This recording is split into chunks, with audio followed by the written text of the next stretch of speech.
श्री हरिवायुगुरुभ्यो नमः।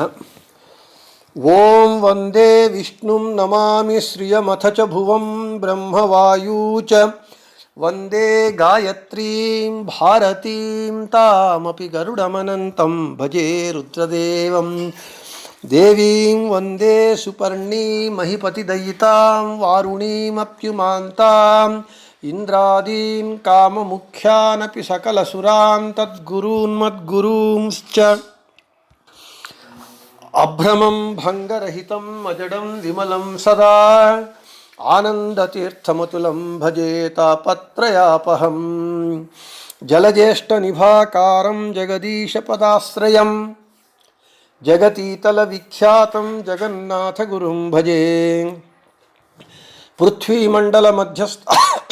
पृथ्वीमण्डलमध्यस्थाः पूर्णबोधमतानुगाः वैष्णवाः विष्णुहृदयाः तान् नमस्ये गुरून् मम। आपादमौलिपर्यन्तं गुरूणामाकृतिं स्मरेत् तेन विघ्नाः प्रणश्यन्ति सिद्ध्यन्ति च मनोरथाः। श्री विद्यासागरमाधवतीर्थगुरुभ्यो नमः। हरिः ओम्। ಹರಿಕಥಾಮೃತಸಾರ ಗುರುಗಳ ಕರುಣದಿಂದ ಆಪನಿತು ಪೇಳುವೆ ಪರಮ ಭಗವದ್ಭಕ್ತರಿದನಾದರದಿ ಕೇಳುವುದು ಶ್ರೀರಮಣಿಕರ ಕಮಲ ಪೂಜಿತ ಚಾರು ಚರಣ ಸರೋಜ ಬ್ರಹ್ಮ ಸಮೀರವಾಣಿ ಫಣೀಂದ್ರವೀಂದ್ರ ಭವೇಂದ್ರ ಮುಖ ವಿನುತ ನೀರಜ ಭವಾಂಡೋದಯ ಸ್ಥಿತಿ ಕಾರಣನೆ ಕೈವಲ್ಯದಾಯಕ ನಾರಸಿಂಹನ ನಮಿಪೆ ಕರುಣಿಪುದೆ ಮಗೆ ಮಂಗಳವ. మన హరికథామృత సారము పాఠమునందు కరుణాసంధియందు జననియను కాణదిహ బాలక నెనెదు హలుబుతిరే అనేటటువంటి పద్యాన్ని మనము వెనుకటి పాఠంలో చెప్పుకున్నాం.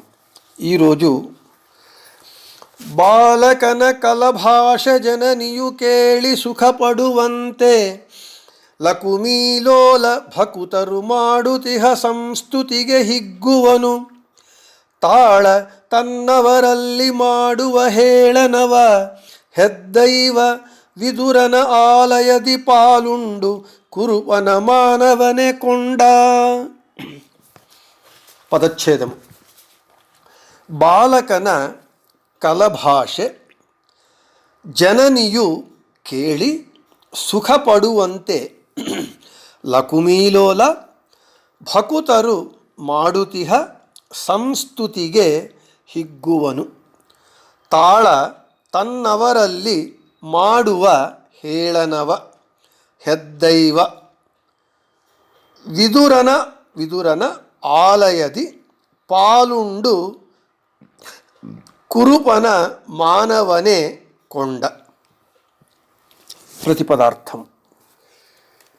బాలకన తన కుమారుడైనటువంటి బాలకుని యొక్క కలభాష అంటే మధురమైనటువంటి మృదువైనటువంటి ముద్దు పలుకులను కేಳಿ విని జననియు తల్లి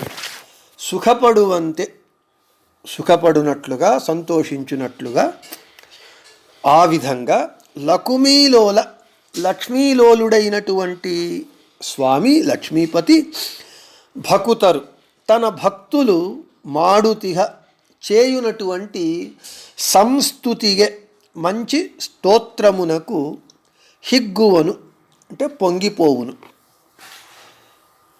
తన్నవరల్లి అంటే తన వారి యందు అంటే తన భక్తులందు ಮಾಡುವ చేసేటటువంటి హేళనవ అంటే హేళనమును హెద్దైవ అంటే దేవతా సార్వభౌముడు పెద్ద దైవము హెద్దైవ తాళ సహింపడు అంటే తన వారి యందు తన భక్తులందు చేసేటటువంటి హేళనను దేవతా సార్వభౌముడైనటువంటి వాడు సహింపడు. దానికి దృష్టాంతాన్ని ఇస్తున్నారు. విదురన ఆలయది అంటే విదురుని ఇంటి యందు పాలుండు అంటే పాలను భుజించి పాలను భుజించటం అంటే ఏమిటి? త్రాగాలి అని చెప్పాలి. అయితే పాలుండు అంటున్నారు. పాలను భుజించి, దానికి వివరణను విశేష వివరణలో చెప్తాను. కురూపన, కురుపతి అయినటువంటి దుర్యోధనుని మానమును కొండ తీసుకున్నాడు అంటే వాని మానాన్ని పోగొట్టాడు కృష్ణుడు. తాత్పర్యం: బాలకుని ముద్దులొలికేటటువంటి పలుకులను విని ఆ బాలకుడు తప్పుగా మాట్లాడిన ఆ ముద్దు పలుకులను, మధురమైనటువంటి పలుకులను విని తల్లి సంతోషిస్తుంది.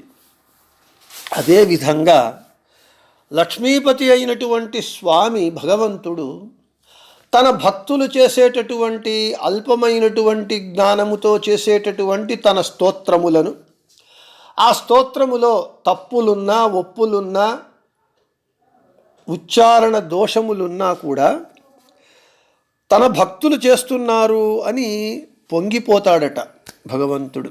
అంతేకాదు, తన భక్తులను ఎవరైనా హేళన చేస్తే సహింపడు స్వామి.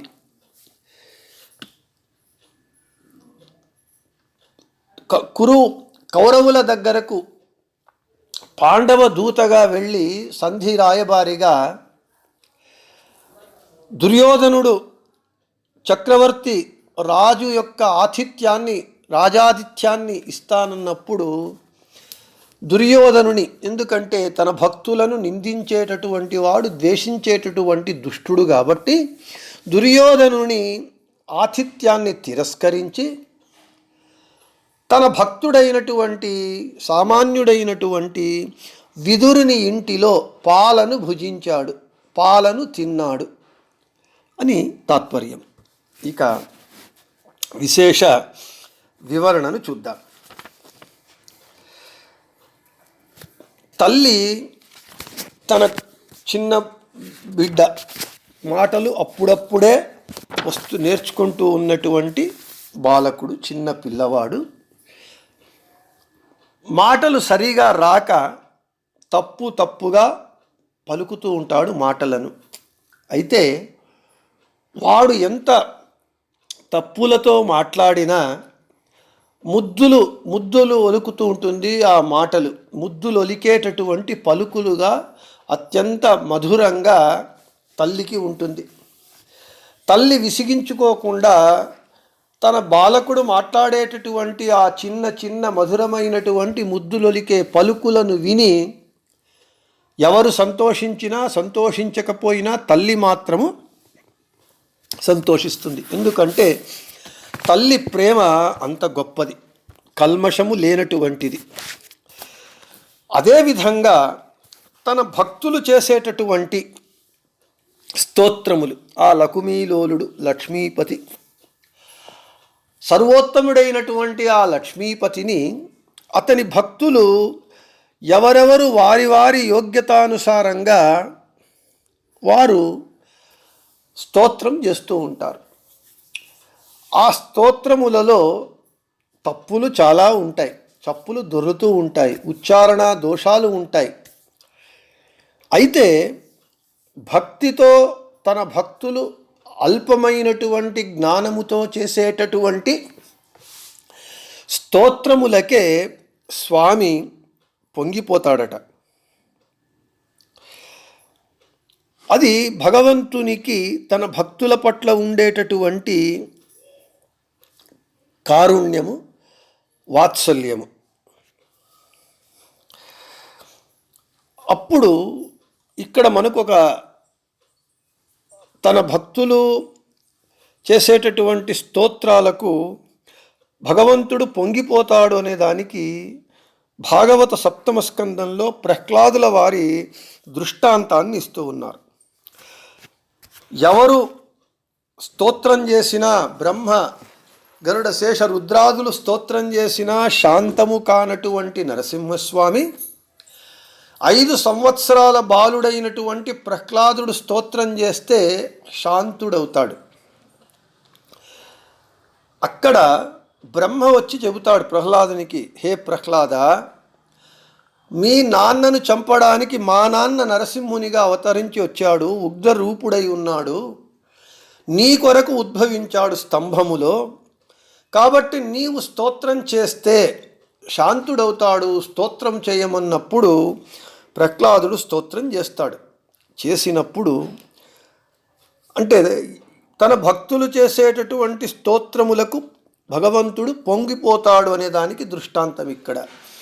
5 సంవత్సరాల బాలుడు, అసుర యోనియందు పుట్టినటువంటి వాడు స్తోత్రం చేసిన తరువాత నరసింహస్వామి ప్రహ్లాదునికి ఈ విధంగా చెబుతున్నాడట.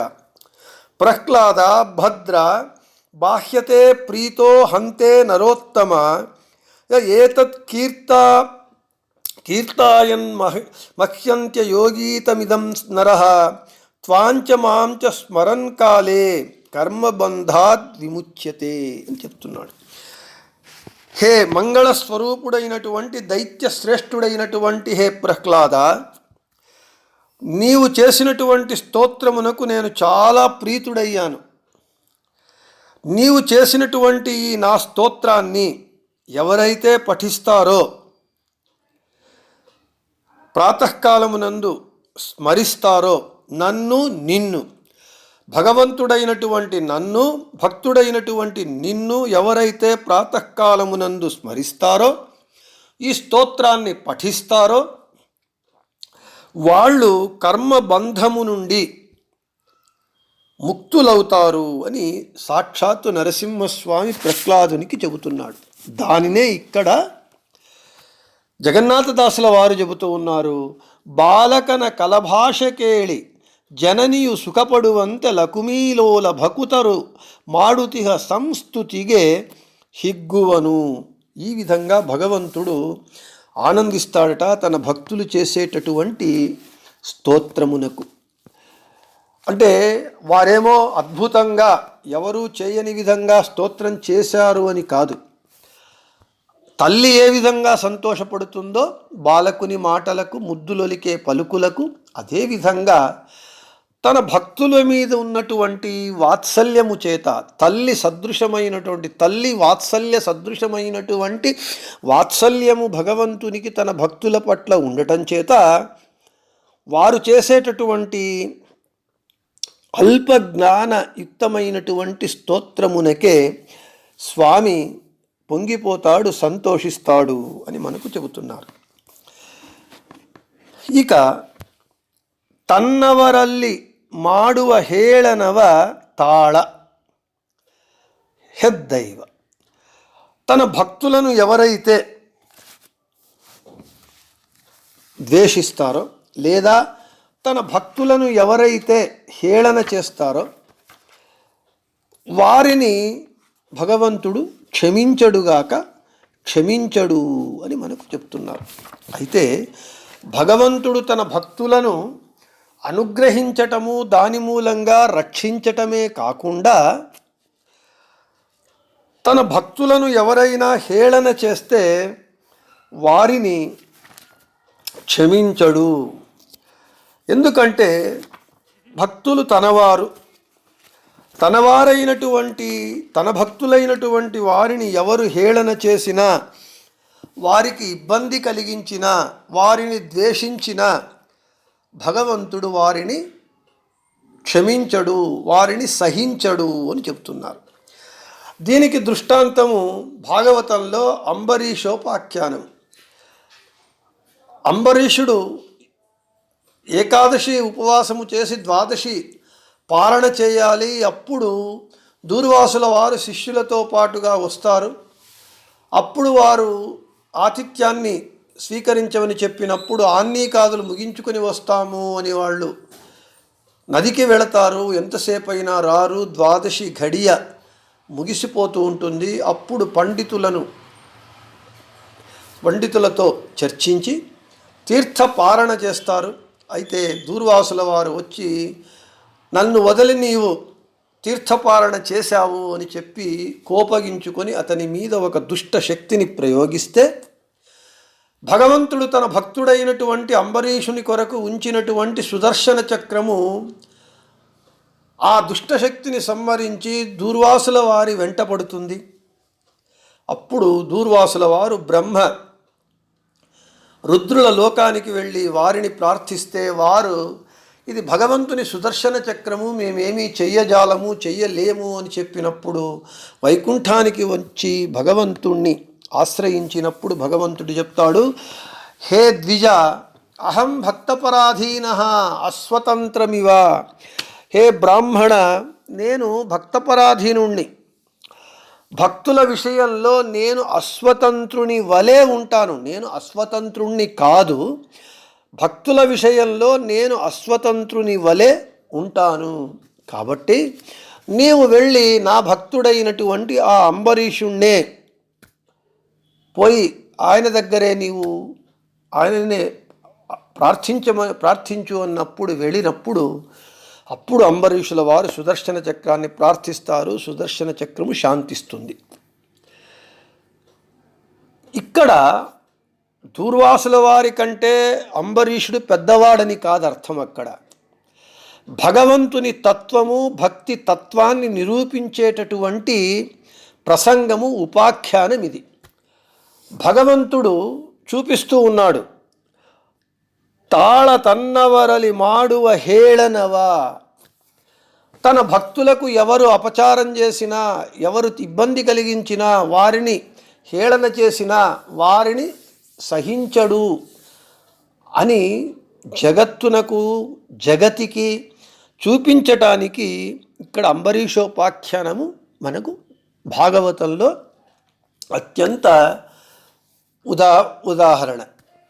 అంటే అక్కడ భగవంతుని ఇచ్ఛ మేరకు దూర్వాసుల వారు అలా ప్రవర్తించారు, అంబరీషుడు అలా ప్రవర్తించాడు.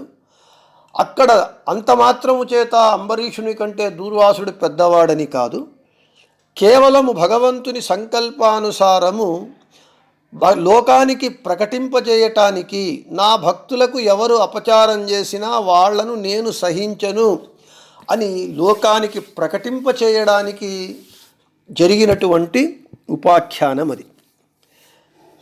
తాళ తన్నవరలి మాడువ హేళనవా అనే దానికి ఇది ఉదాహరణ. ఇంకా భారతంలో ఇంకొక ఉదాహరణ. కృష్ణుడు మనము ముందే చెప్పుకున్నట్లుగా సంధికి రాయబారిగా వస్తాడు.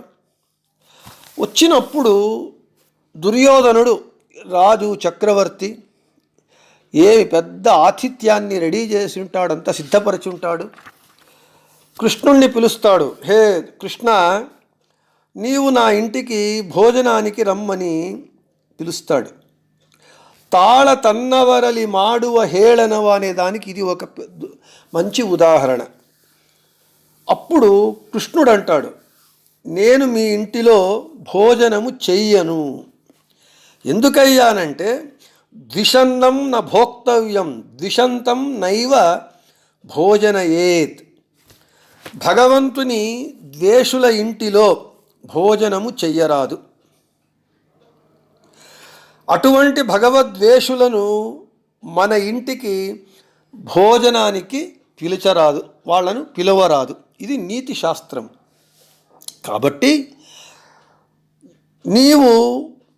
నేను మీ ఇంటికి రాను అని కృష్ణుడు అన్నప్పుడు దుర్యోధనుడు అంటాడట, కృష్ణ, నాకు నీకు ఏమీ విరోధము లేదు, ద్వేషము లేదు, కాబట్టి నీవు నా ఇంటిలో భోజనము చెయ్యను అనడానికి కారణమేమి అన్నప్పుడు, పాండవాన్ ద్విషసే రాజన్ మమ ప్రాణాస్తు పాండవాః. హే దుర్యోధన, మమ ప్రాణాహి పాండవాః, పాండవులు నా ప్రాణము, వారు నా భక్తులు. వారిని నీవు ద్వేషిస్తావు కాబట్టి నా భక్తులను నీవు ద్వేషించటం చేత నన్ను కూడా నీవు ద్వేషించినట్లే, నాకు కూడా నీవు ద్వేషివే. కాబట్టి నా భక్తులైనటువంటి పాండవుల ఇంటి యందు పాండవులను నీవు ద్వేషించటం చేత నేను మీ ఇంటిలో భోజనము చెయ్యను అని చెప్తున్నాడు. అంతేకాకుండా ఇంకా ఒక నీతి ఉన్నది. భోజనము ఎక్కడ పడితే అక్కడ చెయ్యరాదు, ఎలా పడితే అలా చెయ్యరాదు. రెండు విధములైనటువంటి భోజనము చేయాలి మనం. హే రాజా, ప్రీతితో అభిమానముతో వాత్సల్యముతో పెట్టినటువంటి వారికి, పిలిచినటువంటి వారి ఇంటికి పోవాలి, మనం భోజనం చేయాలి. ఎందుకంటే వారు మన మీద గౌరవముతో ప్రీతితో విశ్వాసముతో పిలుస్తారు కాబట్టి వారి ఇంటిలో భోజనం మనం చేయవచ్చు. ఇంకొకటి, ఆపద యందు అగతికా గతి అంటారు. ఇక గతి లేక మనకు ఇంకెక్కడ ఆహారం పుట్టడం లేదు, మన ప్రాణాన్ని మనం కాపాడుకోవాలి అని అంటే గతి లేక తినేటటువంటి భోజనము ఒకటి. అప్పుడు పరగృహమునందు భోజనము చేయవచ్చు. ఈ రెండు ప్రసంగాలలో భోజనం చేయవచ్చు. ఇక్కడ నీవు చూస్తే నీకు నా మీద అభిమానం లేదు, విశ్వాసము లేదు, భక్తి లేదు. నాకు నీ మీద ప్రేమ అభిమానము లేదు. కాబట్టి ఈ కారణము చేత నేను మీ ఇంట భోజనము చెయ్యను. అంతేకాకుండా నా ప్రాణమైనటువంటి పాండవులను నీవు ద్వేషిస్తావు కాబట్టి నీ ఇంటిలో భోజనం చేయను. అంతేకాకుండా నాకు గతి లేక, ఇక నీవు తప్ప మీ ఇల్లు తప్ప నాకు వేరే ఎవరు నాకు భోజనము పెట్టడానికి లేరు, నాకు గతి లేదు అనేటటువంటి ప్రసక్తి లేదు. నేను భోజనం చేస్తానంటే జగత్తంతా నాకు భోజనం పెట్టడానికి సిద్ధంగా ఉన్నది. కాబట్టి నేను నీవు పెట్టినటువంటి భోజనాన్ని స్వీకరించను. తాళ తన్నవరల్లి మాడువ హేళనవ. భగవంతుని భక్తుల యందు ఎవరైతే ద్వేషిస్తారో, ఎవరైతే అపచారం చేస్తారో, వారిని ఎగతాళి చేస్తారో వారిని సహింపడు అని. ఇక దుర్యోధనుని తిరస్కరించి, అందుకే అన్నారు కురుపన మానవనే కొండ. అంటే చక్రవర్తి అయినటువంటి సార్వభౌముడైనటువంటి దుర్యోధనుడు కృష్ణుణ్ణి తన ఇంటికి అతిథిగా రమ్మనంటే నేను రాను అని తిరస్కరించాడు. అదే పెద్ద అవమానము. వాడనుకోవటం నేను చాలా పెద్దవాడిని అని వాని కల్పన, వాని యొక్క అభిప్రాయం దుర్యోధనునికి. చక్రవర్తి నేను పిలిస్తే ఎవరైనా వస్తారు అనే దర్పము అహంకారం ఉన్నది. వాడు మానధనుడు, సుయోధనుడు. అటువంటి సుయోధనుడు పిలిస్తే కృష్ణుడు స్పష్టంగా నేను మీ ఇంటికి రాను అని తిరస్కరించటమే వాని మానాన్ని తీసేయటం, వానికి అవమానం చెయ్యటం. ఉన్న మానము గంగపాలు అయిపోయింది. అంతేకాకుండా పుండు మీద కారం చెల్లినట్లుగా విదురునికి దుర్యోధనునికి పడదు. విదురుణ్ణి దుర్యోధనుడు అవమానించాడు. అతడు విదురుడు కోపగించుకొని బాణాన్ని అక్కడ పెట్టి వెళ్ళిపోయాడు, ధనుస్సును పెట్టి. అంటే విదురుడు తన భక్తుడైనటువంటి విదురుణ్ణి తిరస్కరించి దూషించినాడు దుర్యోధనుడు. కాబట్టి దుర్యోధనునికి పుండు మీద కారం చెల్లినట్లుగా విదురుని ఇంటికి వెళుతున్నాడు. వెళ్ళి విదురన ఆలయది పాలుండా అని చెప్తున్నారు. అంటే తన భక్తుడైనటువంటి విదురుని ఇంటికి వెళ్ళి విదురుడు పెట్టినటువంటి పాలను స్వీకరించాడు, భుజించాడు అని చెబుతున్నారు. ఇక ఇక్కడ తాళ తన్నవరల్లి మాడువ హేళనవ. ఈ విధంగా దుర్యోధనుణ్ణి తిరస్కరించి వాని మానమును తీసివేసి వాడు ద్వేషించేటటువంటి, వాడు తిరస్కరించినటువంటి తన భక్తుడైనటువంటి విదురుని ఇంటికి వెళ్ళి ఆతిథ్యాన్ని స్వీకరించాడు అని చెప్తున్నారు. ఇక్కడ పాలుండా, ఎవరైనా పాలు తాగుతారు కానీ తినరు. పాలను తిన్నాడు అని చెప్పటంలో అర్థం ఏమిటి అని అంటే,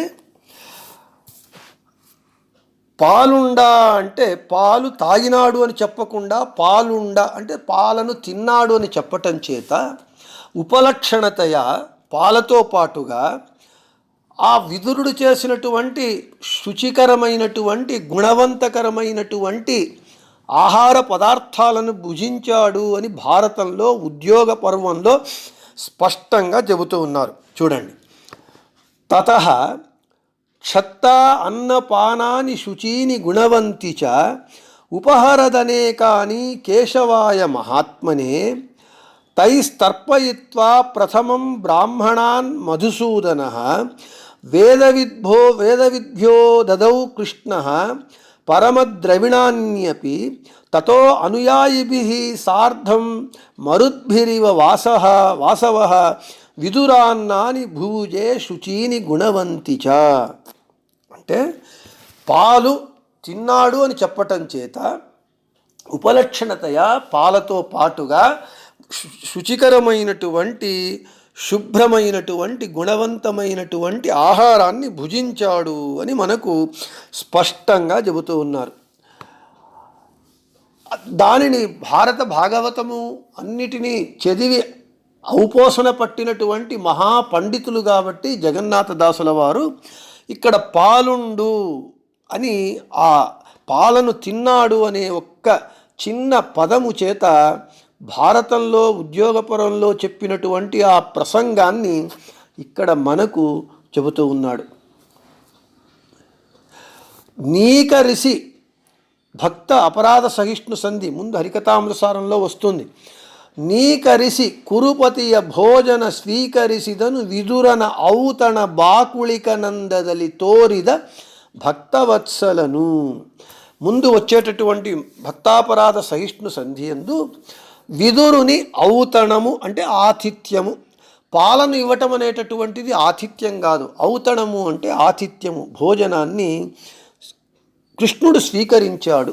విదురుని ఆలయది విదురన ఆలయది పాలుండ కురుపన మానవనే కొండ. ఈ మొత్తమంతా తన్నవరలి మాడువ హేళనవ తాళ, తన భక్తుల పట్ల చేసేటటువంటి అపచారములను భగవంతుడు సహించడు అని చెబుతూ ఇంకా హెద్దైవ హిరిదాద దైవ హెద్దైవ అంటే పెద్ద దైవము అంటే సర్వోత్తముడు, వానికంటే గొప్ప ఇంకొక దైవము లేడు, సమానమైనటువంటి దైవమే లేడు అన్నప్పుడు ఇక వానికంటే గొప్ప దైవము పెద్ద దైవము లేడు. కాబట్టే హిరిదాద పెద్ద అయినటువంటి దైవము.